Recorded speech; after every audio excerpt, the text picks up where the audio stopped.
The massive doors of the Galactic Council chamber slid open with a deep rumble that echoed through the crystalline halls. Admiral Kethvar stepped inside, his 4 muscular arms carrying a datapad that contained information worth more than entire star systems.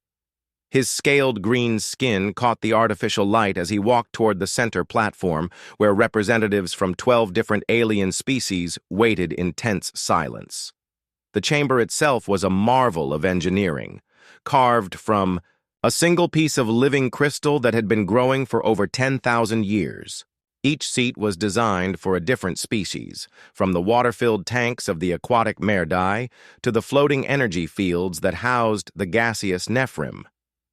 Today, every seat was filled, and every eye was focused on the Zolonian admiral who had requested this emergency session. "Council members," Admiral Kethvar began, his voice carrying the weight of countless defeats. "For the past 8 months, our combined fleets have suffered losses that defy all military logic and strategic understanding." His secondary arms gestured toward the holographic projector at the center of the room, while his primary hands worked the controls. "We have lost over 300 ships across 17 different engagements, all to what appears to be a single human pilot." A ripple of unease passed through the assembled representatives. The reptilian Drakmors shifted their massive forms in their stone seats, their yellow eyes glowing with frustration. The crystalline Vethani hummed in their harmonic language, creating a sound like wind chimes in a storm. Even the usually calm Nephrim began to swirl more rapidly in their containment fields. Dr. Yixtal, the lead military analyst from the Vethani Empire, raised one of her crystal appendages.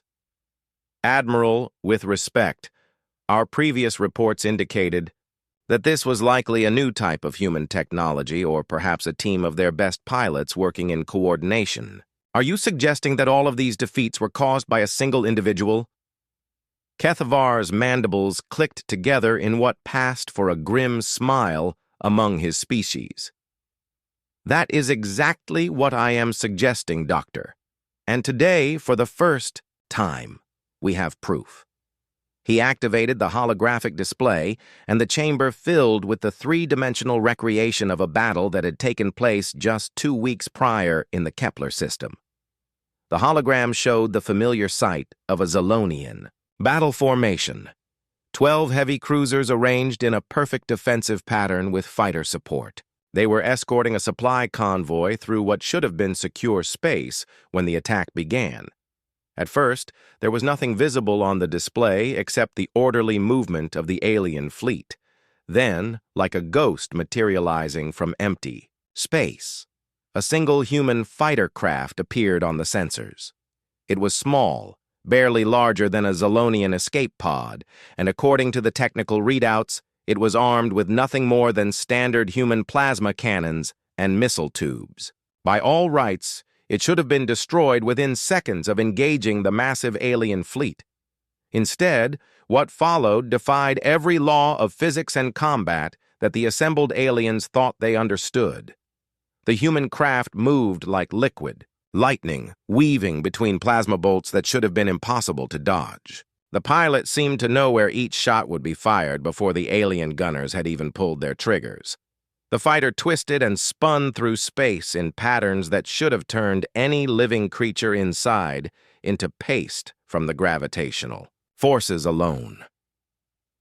Commander Zeftos of the Merdai leaned forward in his water tank, his gill slits fluttering with excitement. "The acceleration readings must be incorrect. No organic being can survive those G-forces. The pilot must be artificial." "That was our first assumption as well," Admiral Kethvar replied, manipulating the controls to slow down the recording and zoom in on specific moments. "Watch this sequence carefully." The hologram focused on a moment when the human fighter was caught between 2 converging streams of plasma fire. There was no possible escape route, no way to avoid the deadly energy beams that would reduce the craft to atoms. Yet somehow the pilot found a third option that none of the alien tactical computers had calculated. The fighter rolled along its central axis while simultaneously firing its thrusters in a pattern that should have torn the ship apart, creating a spiral dive that took it through a gap in the energy beams that existed for less than a tenth of a second. Dr. Yixtal's crystalline form began to resonate with confusion, creating a high-pitched whine that filled the chamber. "This is impossible. Our computers have run this scenario 1,000 times. There is no solution to that tactical situation." "And yet," Admiral Kethvar continued, "the human pilot found one. Watch what happens next." The recording continued, showing the human fighter as it began its counterattack.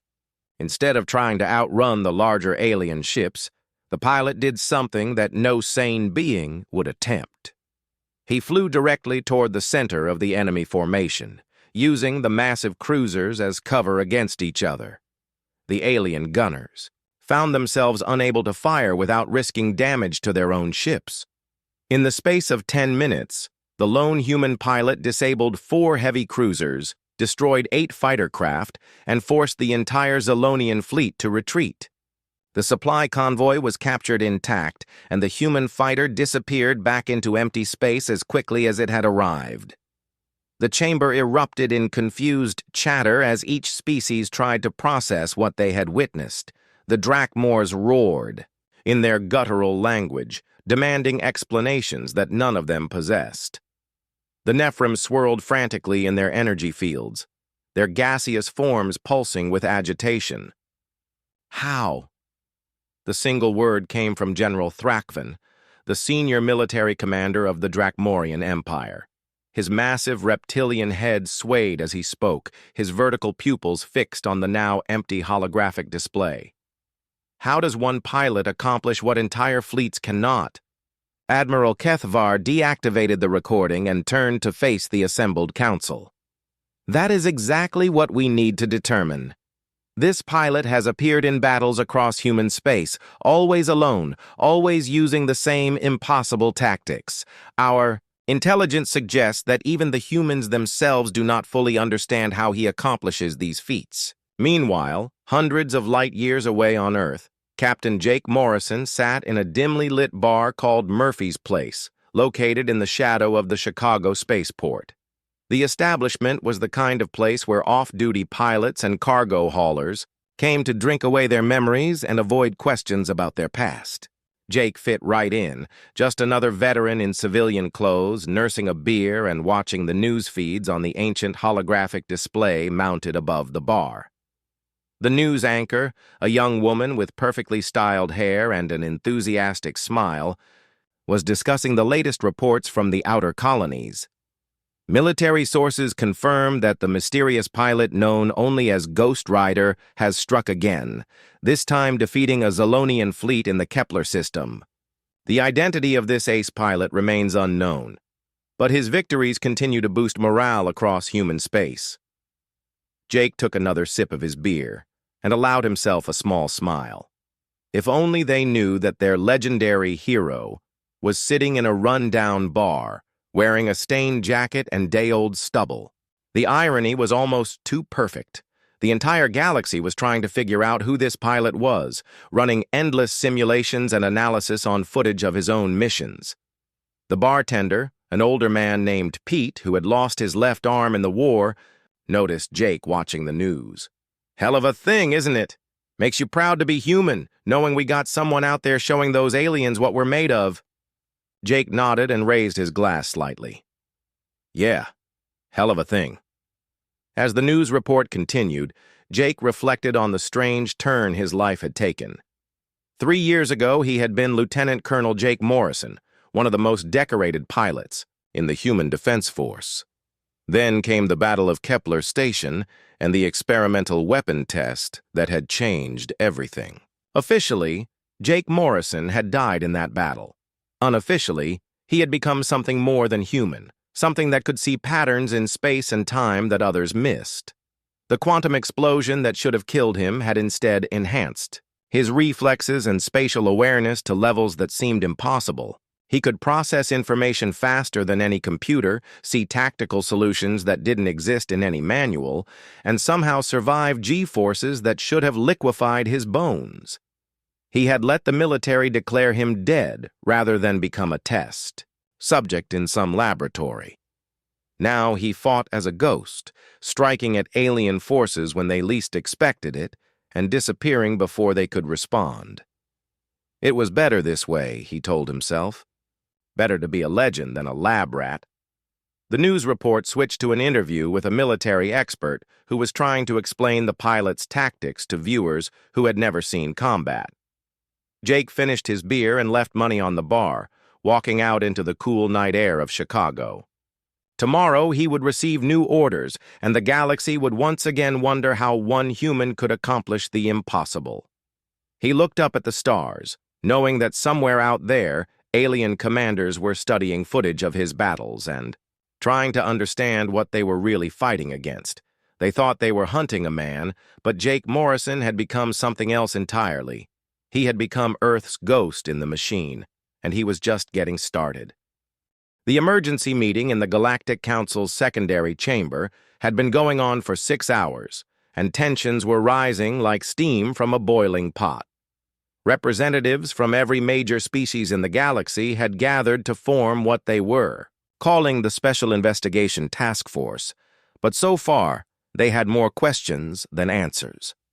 Dr. Yixtal stood before a massive holographic display that showed the human fighter's impossible flight path broken down into thousands of individual data points.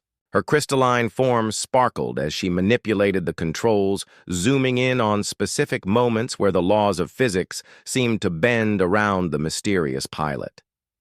"The energy signatures are completely normal," she announced to the assembled group of military experts and scientists. "Standard human fusion drive, basic maneuvering thrusters, nothing that should enable this level of performance.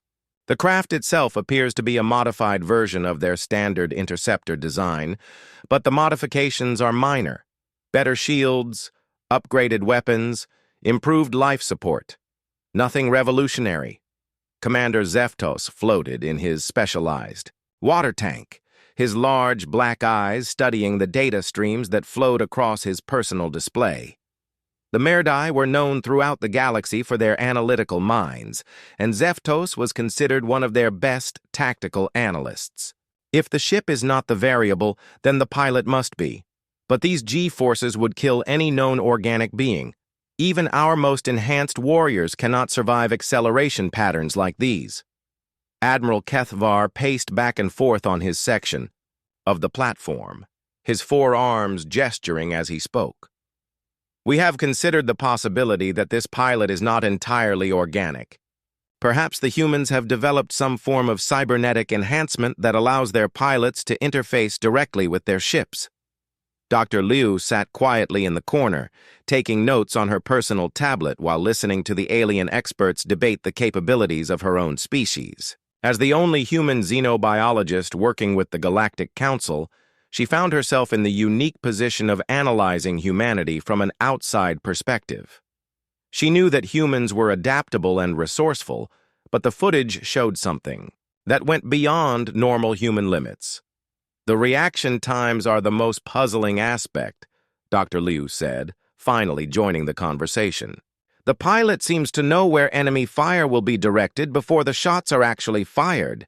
It's as if he can see several seconds into the future."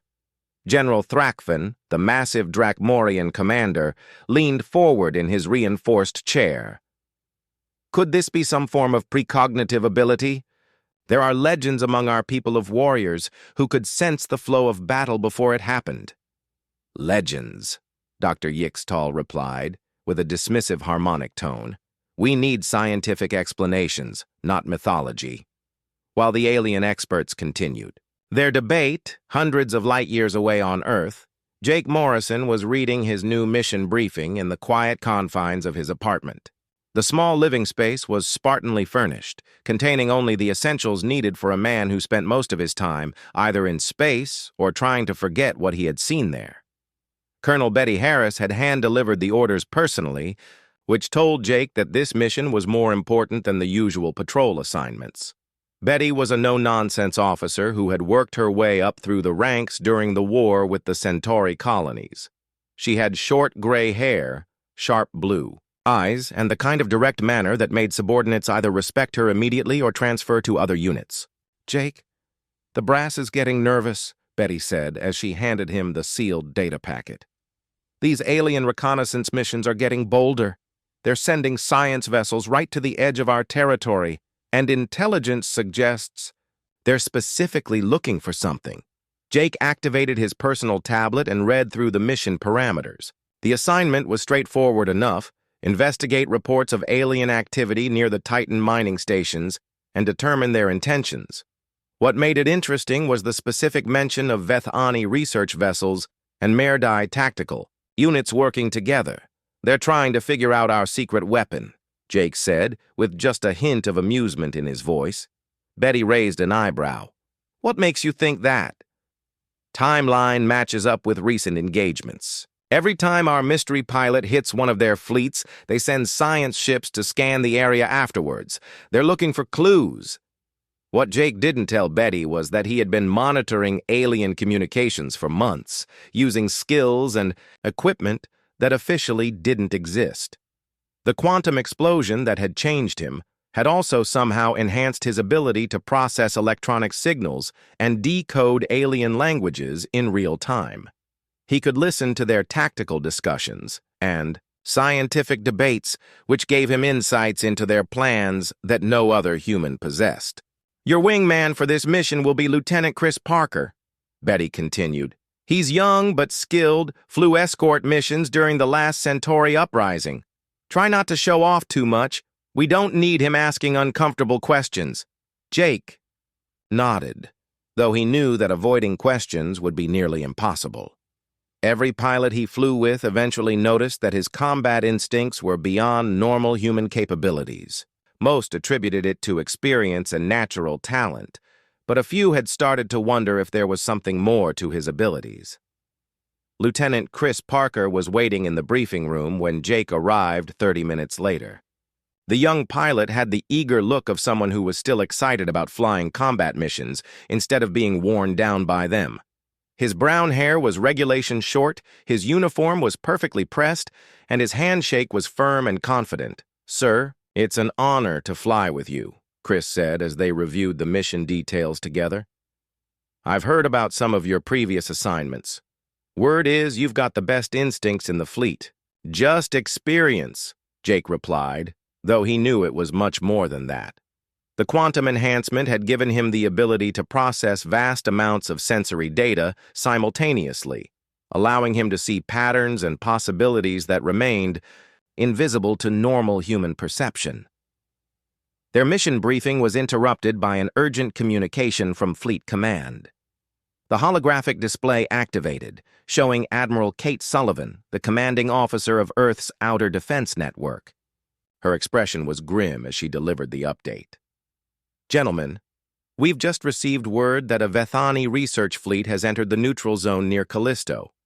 Intelligence suggests they're equipped with advanced scanning technology designed to analyze quantum signatures and energy patterns. Your mission priority has been upgraded to immediate response." Jake felt a cold certainty settle in his stomach.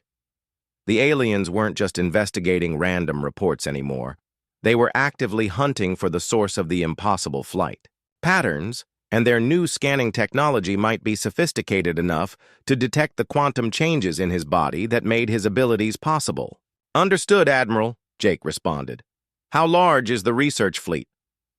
3 science vessels with heavy escort, 2 Drakmorian cruisers, and a full squadron of Zolonian fighters. They're not taking any chances this time. After the communication ended, Chris looked at the mission parameters with obvious concern.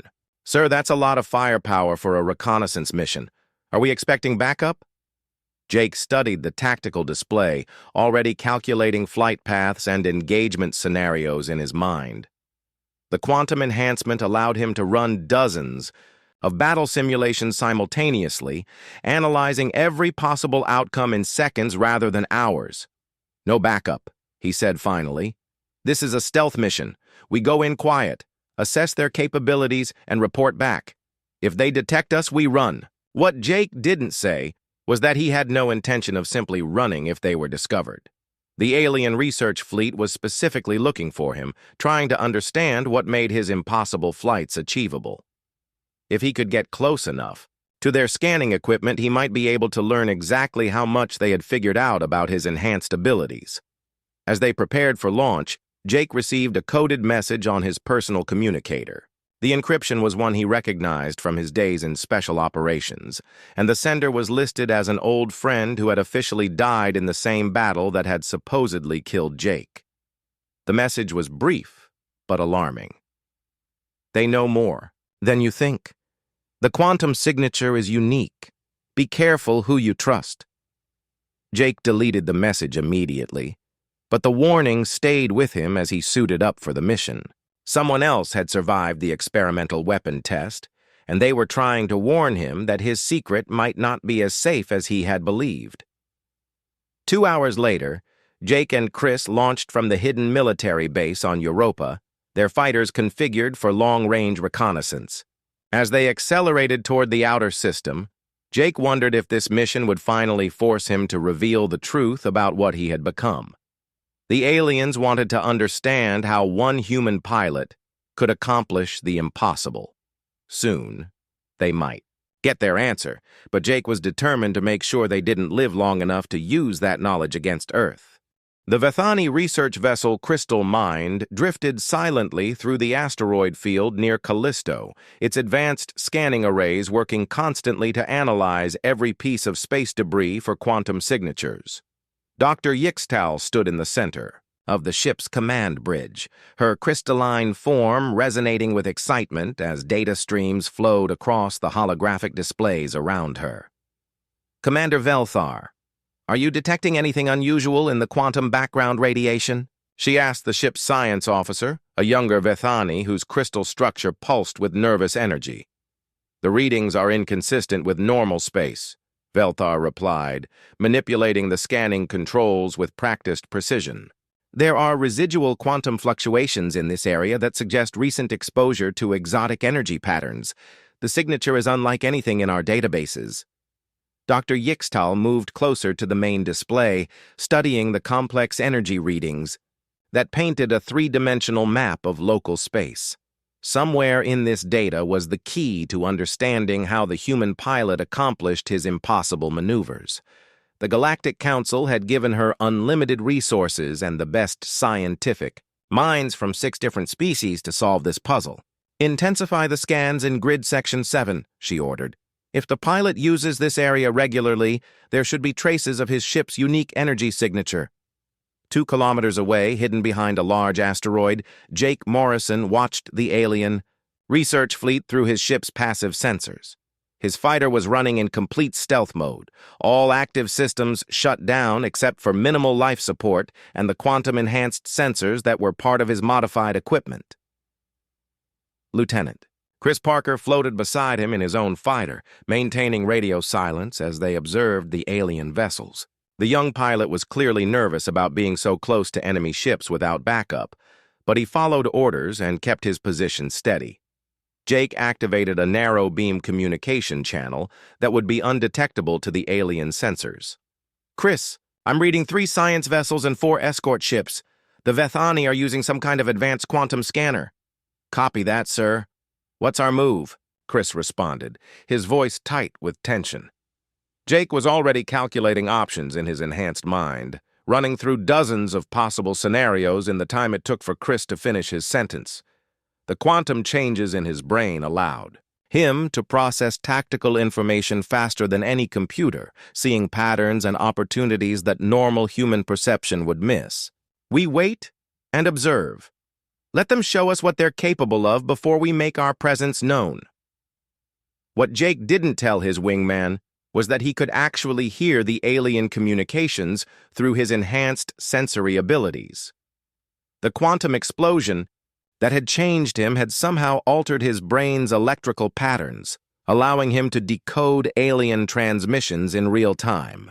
He listened to Dr. Yixtal giving orders to her crew, learning about their scanning technology and their theories about his abilities. The irony was almost too perfect. The aliens were hunting for him while he listened to every word of their conversations.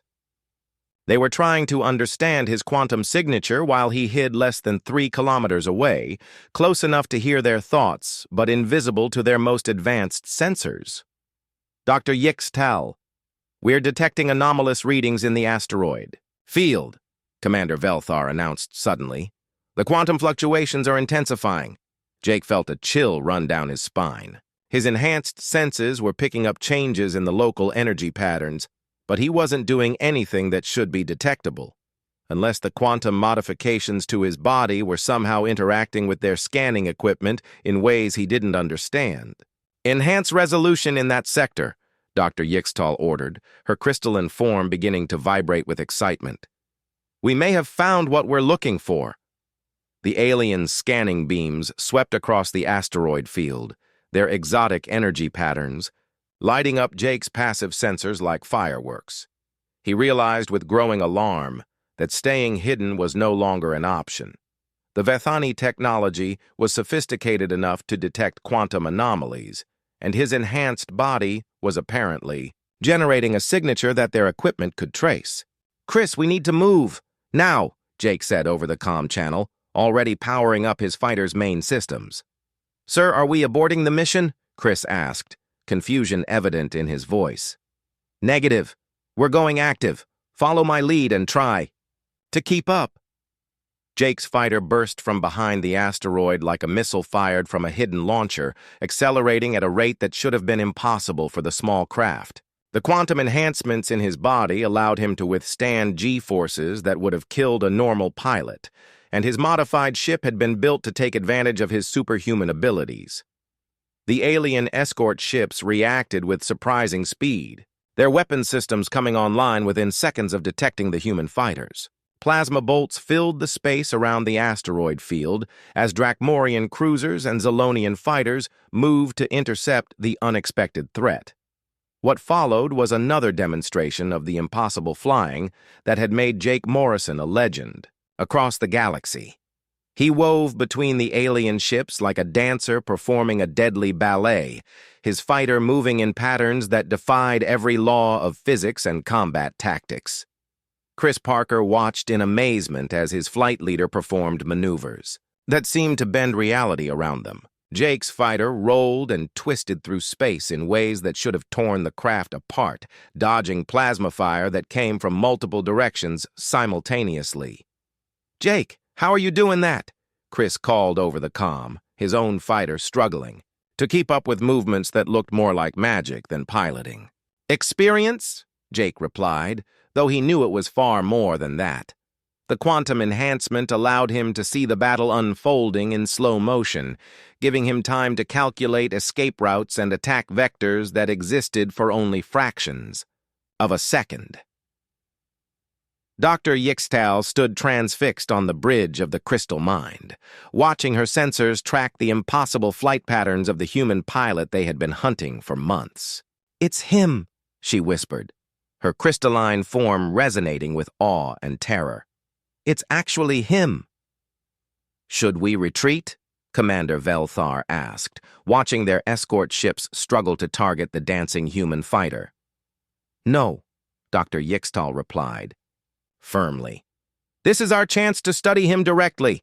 Keep all sensors focused on his ship. Record everything." Jake could hear their conversation through his enhanced abilities, and he realized that simply escaping would not be enough this time. The aliens were treating this encounter as a research opportunity, gathering data about his capabilities that could be used to develop countermeasures. He needed to send them a message they would understand, instead of trying to outrun the alien fleet. Jake did something that no sane pilot would attempt. He flew directly toward the center of their formation, using their own ships as cover against each other. The escort vessels found themselves unable to fire without risking damage to the valuable research ships they were supposed to protect. In the space of 10 minutes, Jake disabled 2 escort fighters and forced one of the Drakmorian cruisers to retreat with damaged engines. But more importantly, he managed to get close enough to the crystal mind to plant a small electronic device on their hull using his ship's manipulator arm. The device was a quantum tracker that would allow him to monitor their communications and location for weeks to come. If the aliens wanted to study him, he would return the favor by studying them. Chris Parker followed his flight leader through the chaotic battle, trying to understand how one pilot could face an entire alien fleet and not only survive, but actually win. Every time it looked like they would be trapped or destroyed, Jake found an escape route that seemed to appear out of nowhere. "Jake, we've got more ships incoming," Chris warned, his sensors detecting additional alien vessels approaching from the outer system. "Time to go," Jake replied, already plotting their escape route through the asteroid field. "Stay close and follow my exact path. Don't try to think about where we're going, just follow." The two human fighters disappeared into the maze of spinning rocks and ice, their quantum signatures fading from the alien sensors as they used the natural interference of the asteroid field to mask their retreat.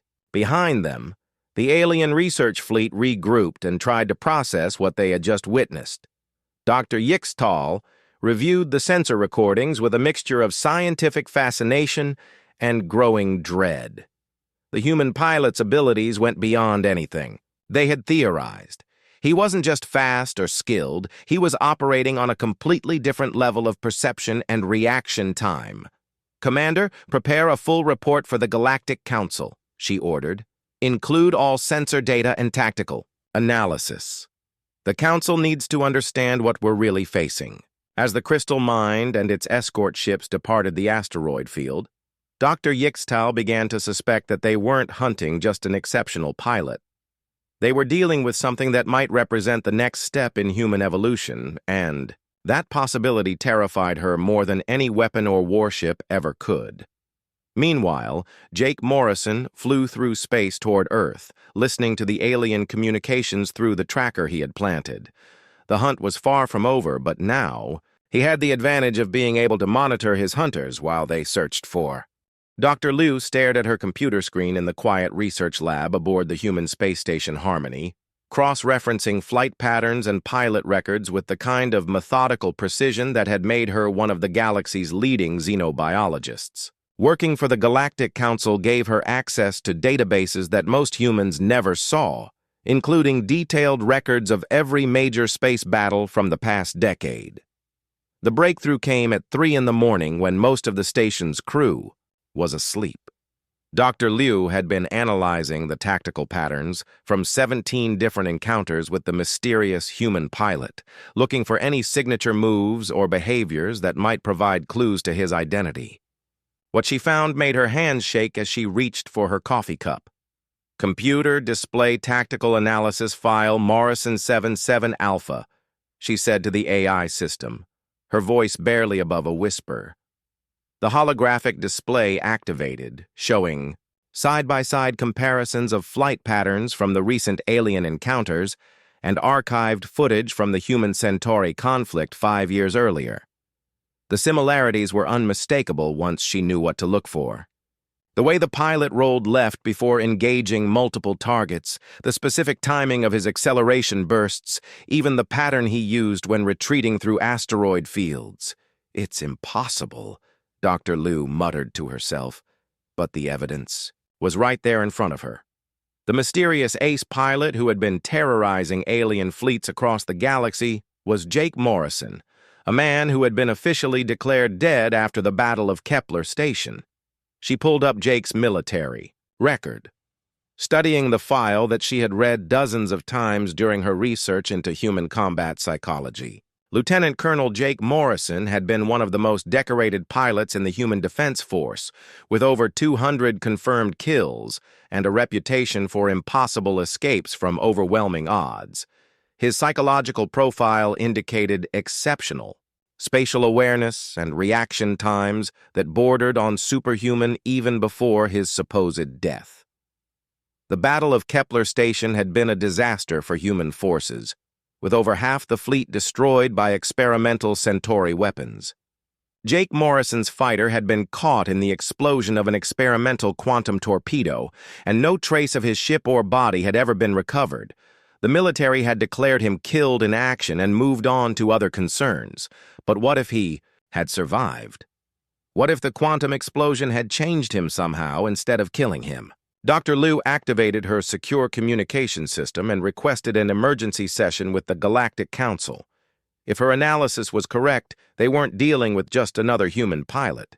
They were facing someone who had been transformed by forces that nobody fully understood.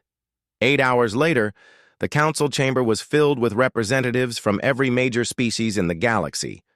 The holographic displays showed Dr. Liu's research findings, with flight pattern analysis and tactical comparisons that painted a clear picture of the pilot's identity. Admiral Kethvar studied the data with growing unease, his 4 arms working, the controls to examine different aspects of the analysis.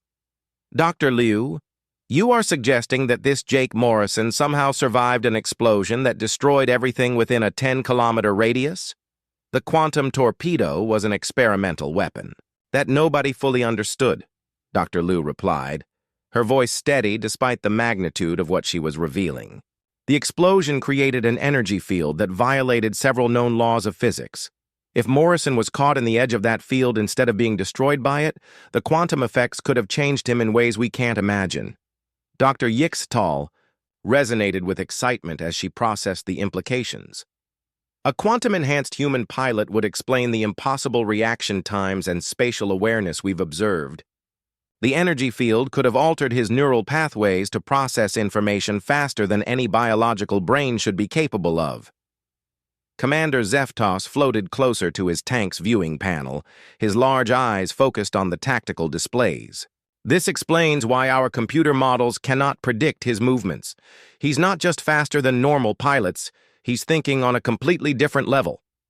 General Thrakvan leaned forward in his massive chair, his reptilian features showing both concern and professional interest. If the humans have developed quantum enhancement technology, this changes everything.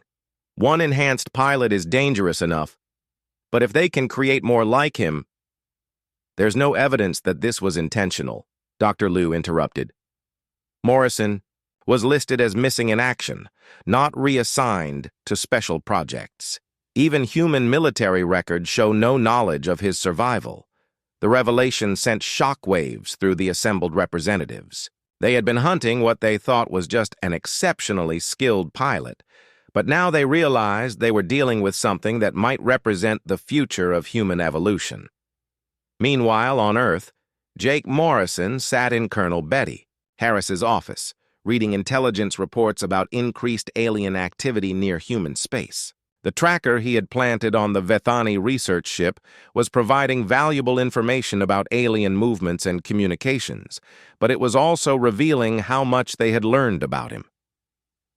"Jake, we've got a problem," Betty said, her expression more serious than he had ever seen it.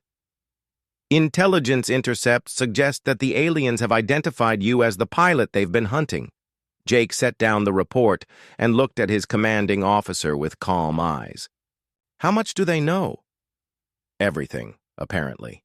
Name, service record, even details about the Battle of Kepler Station. They've connected the tactical patterns from your recent missions to your old combat footage." The news didn't surprise Jake, as much as it should have. He had been listening to alien communications through the quantum tracker, and he knew that Dr. Liu was close to identifying him. What concerned him more was what the aliens might do with that information. "What's the official response?" Jake asked. Betty activated her secure terminal and pulled up a classified message from Fleet Command. "Admiral Kate Sullivan wants to see you immediately. This has gone all the way to the top, Jake. They're talking about bringing you in for debriefing and possible reassignment to special projects." Jake felt the familiar cold certainty settle in his stomach. The military wanted to study him, to understand how the quantum enhancement worked and whether it could be replicated. He had spent 3 years avoiding exactly this situation, and now his secret was out. "There's something else." Betty continued, her voice dropping to barely above a whisper. Intelligence has detected massive alien fleet movements toward Earth. It looks like they're planning something big. Jake accessed his personal tablet and reviewed the latest reports from his quantum tracker. The aliens weren't just planning to capture him anymore. They were preparing for a full-scale assault on human space, with the goal of eliminating what they saw as a potential threat to galactic stability. "How long before they arrive?" Jake asked. 72 hours, maybe less. The Council has assembled the largest fleet in their history. Over 200 ships from a dozen different species, all focused on one target. Jake stood up and walked to the window that looked out over the Chicago spaceport. In the distance, he could see fighters and cargo ships moving through the busy traffic patterns, ordinary people going about their lives without knowing that an alien armada was approaching Earth. "They're not coming to capture me," Jake said quietly. "They're coming to eliminate what they think I represent. The possibility that humans might evolve beyond their ability to control us." Betty joined him at the window, her expression grim. "What do you want to do?" Jake turned to face her, his quantum-enhanced mind already calculating the odds and possibilities. The alien fleet was massive, but they were expecting to face normal human tactics and normal human limitations. They had studied his abilities, but they didn't truly understand what he had become. "Set up a meeting with Admiral Sullivan," Jake said. "It's time to stop running and start fighting back." As Betty activated her communication system to arrange the meeting, Jake looked back out at the peaceful scene beyond the window. In 3 days, this could all be gone, destroyed by aliens who saw humanity's potential as a threat to be eliminated. But they had made one crucial mistake in their analysis. They were still thinking of him as just an enhanced human pilot, someone whose abilities could be countered with superior numbers and better tactics. They didn't understand that the quantum explosion had changed him into something more than human, something that could see patterns and possibilities that existed beyond normal perception. The galaxy was about to learn that hunting Jake Morrison had been the easy part. Stopping him when he decided to fight back would be something else entirely. Jake accessed his secure communication system and sent a coded message to contacts he hadn't spoken to in years. If the aliens wanted a war, he would give them one they would never forget.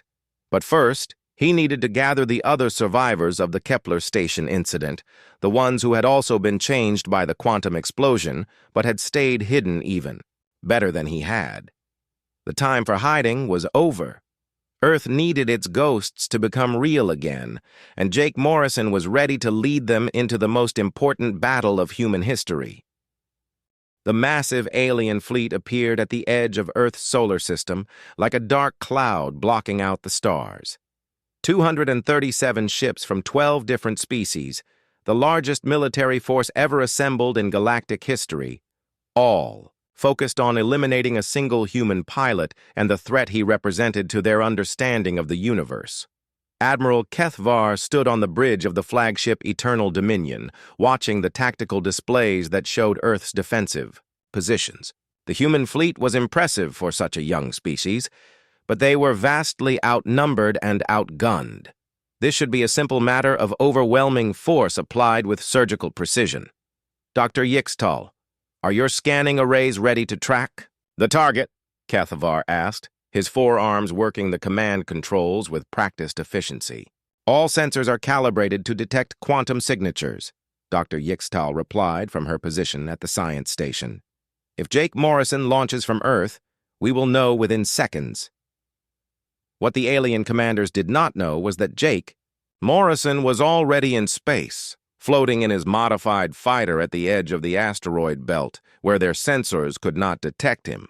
He had launched alone 3 hours earlier against direct orders from Admiral Kate Sullivan and every principle of military strategy that said one pilot could not face an entire fleet.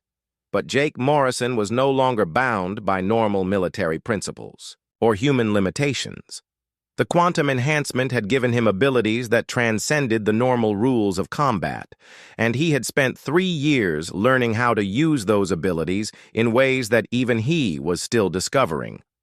Through his quantum-enhanced Senses Jake could hear the alien communications across their entire fleet. He listened to their tactical discussions, their deployment orders, and their scientific analysis of his capabilities. They thought they understood what they were facing, but they were still thinking like normal beings fighting a normal war. All ships maintain formation and advance toward Earth's defensive perimeter, Admiral Kethvar broadcast to his fleet. Remember, our primary objective is to capture or eliminate the quantum-enhanced pilot. Secondary objectives include demonstrating to humanity that resistance is futile. Jake activated his ship's communication system and sent a message on all frequencies, both human and alien. His voice was calm and steady as he spoke words that would be remembered across the galaxy for generations to come. This is Jake Morrison, call sign Ghost Rider. I know you're here for me, so let's make this simple. You want to see what one human can do against your entire fleet? Come and find out. The reaction was immediate and explosive. Alien ships across the fleet began launching fighters and powering up weapon systems, while human forces on Earth watched in horror as their greatest pilot announced his intention to face impossible odds alone. Colonel Betty Harris sat in the command center on Earth, monitoring the situation with growing dread. Jake, what are you doing? Fall back to the defensive line and we'll face them together. Negative, Betty. This isn't about tactics or numbers anymore. They came here to eliminate what they think humanity might become. Time to show them what we already are. Jake's fighter burst from the asteroid belt like a bolt of lightning, accelerating at speeds that should have been impossible for any ship of its size. The quantum enhancement allowed him to withstand G-forces that would have killed normal pilots, while his modified ship had been designed to take advantage of his superhuman reflexes and spatial awareness. The alien fleet opened fire with everything. They had, filling space with enough plasma and energy beams to destroy a small moon. But Jake Morrison danced between their attacks like he was moving through a gentle rain instead of a storm of death. Dr. Yixtal watched her sensors in amazement as the human pilot's fighter moved in patterns that violated every known law of physics and aerodynamics. He's not just dodging our fire, he's predicting where we'll shoot before we know ourselves.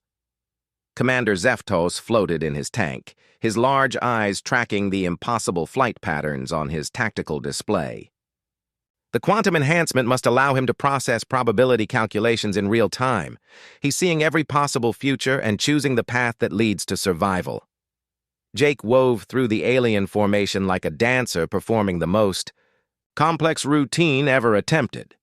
His quantum-enhanced mind processed information from hundreds of different sensors simultaneously, showing him energy patterns and tactical possibilities that existed for fractions of a second before disappearing again. Instead of trying to outrun the massive fleet, Jake did something that no rational pilot would attempt. He flew directly into the center of their formation, using their own ships as shields against each other. The alien gunners found themselves unable to fire without risking damage to their own vessels. General Thrakvan roared orders from his command ship, his massive reptilian form trembling with frustration. All fighters converge on the target. Use close-range weapons only. 60 alien fighters moved to intercept Jake's ship, their pilots confident that superior numbers would finally end the threat. But Jake Morrison had been waiting for exactly this moment. The quantum enhancement allowed him to track every fighter simultaneously, calculating their approach vectors and attack patterns before they had even formed in their pilots' minds. What followed was a masterpiece of impossible combat. Flying. Jake's fighter moved through the attacking formation like water flowing around stones, never quite where the alien pilots expected him to be. One by one, their ships fell to precise shots that found gaps in their defenses that shouldn't have existed. In 30 minutes, Jake Morrison destroyed or disabled 47 fighters, 3 heavy cruisers, and forced 2 capital ships to retreat with critical damage. But more importantly, he had shown the entire alien fleet that their overwhelming numbers meant nothing against an opponent who could see the battle unfolding in ways they couldn't comprehend.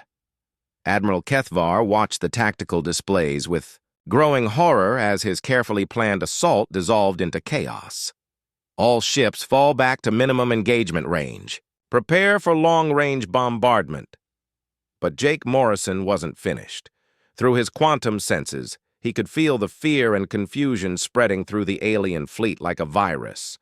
They had come to Earth expecting to face normal human tactics and limitations.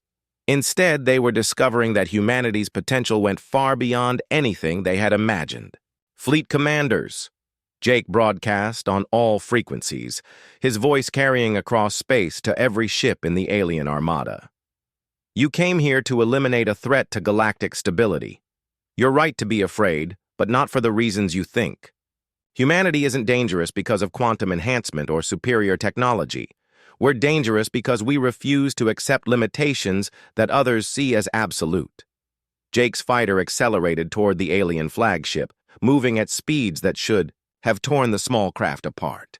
The quantum enhancement allowed him to survive forces that would have been instantly fatal to any normal pilot, while his enhanced perception showed him attack routes that existed outside normal tactical thinking. The Eternal Dominion's defensive systems opened fire, creating a wall of energy that no ship should have been able to penetrate. But Jake Morrison found the impossible path through their defenses, weaving between plasma bolts and missile salvos like he was dancing with the universe itself. Admiral Kethvar stood frozen on his bridge as the human fighter approached his flagship. With unstoppable determination, "All weapons, concentrate fire on the target. Stop him before he reaches us." But Jake Morrison was already past their defensive line, his fighter rolling along the Eternal Dominion's hull in a pattern that kept him below their firing arcs, while his weapons systematically disabled their primary systems. In less than 5 minutes, the flagship of the largest alien fleet in history was powerless and drifting, its weapons offline and its engines dead. Jake Morrison pulled his fighter away from the disabled flagship and broadcast one final message to the alien fleet. This is what one human can accomplish when we stop accepting other people's definitions of impossible. Imagine what all of humanity could do if we decided to reach our full potential. The alien fleet began to retreat, their commanders finally understanding that they weren't just fighting a pilot or even an enhanced human. They were facing something that represented the next step in human evolution, and the implications terrified them more than any weapon or technology ever could. As the alien ships disappeared into hyperspace, Jake Morrison set course for Earth, where he would finally have to face the consequences of revealing what he had become. But for the first time in 3 years, he wasn't running from his true nature. The galaxy had learned that humanity's greatest strength wasn't technology or tactics. It was the refusal to accept that anything was truly impossible when the stakes were high enough. Jake Morrison had become Earth's ghost in the machine, and his legend would echo across 1,000 worlds as proof that sometimes one person really could change the course of history.